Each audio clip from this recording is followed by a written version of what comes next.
এই কোরআন হাফেজের দাম কতটুকু? নবীজি বলছেন, হে আমার উম্মতেরা শোনো, হে আমার উম্মতেরা শোনো,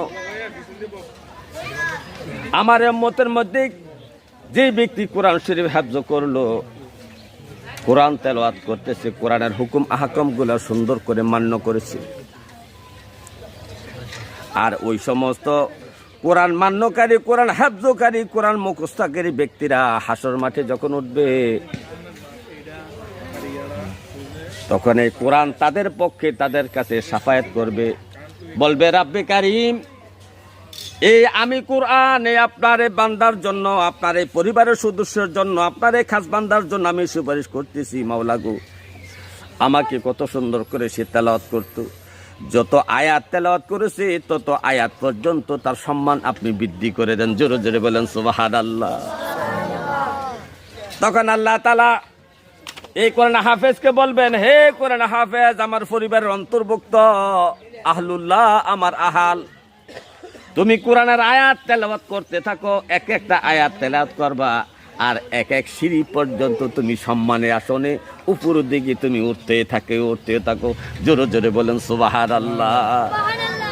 জমিনের কোন মানুষকে এই কথা আল্লাহ বলবেন না, একমাত্র কোরআনে হাফিজকে বলবেন, কোরআন তেলাওয়াত করতে থাকো আর সম্মানের আসনে উপরের দিকে উঠতে থাকো।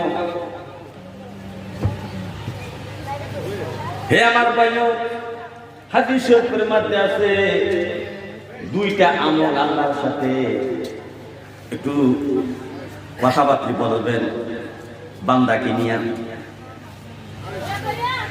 যে বান্দা কোরআন তেলাওয়াত করেছে, এই কোরআন তেলাওয়াত করার কারণে কোরআন আল্লাহর কাছে একটু কথার মধ্যে কাটাকাটি করবেন, তার মানে তর্ক নয়, যুদ্ধ নয়, আবেগ প্রকাশ করবেন, বলবেন রাব্বি কারীম, আমি রাত ভর আপনার এই বান্দাকে কোরআন তেলাওয়াতে রত রেখেছি, তার ঘুম বন্ধ করে দিয়ে তাহাজ্জুদে নামাজ পড়েছে, নামাজ পড়তে যে কত সুন্দর করে কোরআন তেলাওয়াত করেছে। সুতরাং এই কোরআন তেলাওয়াত করার কারণে আমি কোরআন সুপারিশ করতেছি, আপনার এই বান্দাকে আপনি বিনা হিসাবে জান্নাত দিয়া দেন। আবার ওটা বলবে, রাব্বে কারীম, আমি তাকে দিনের বেলায় অনাহার রেখেছি,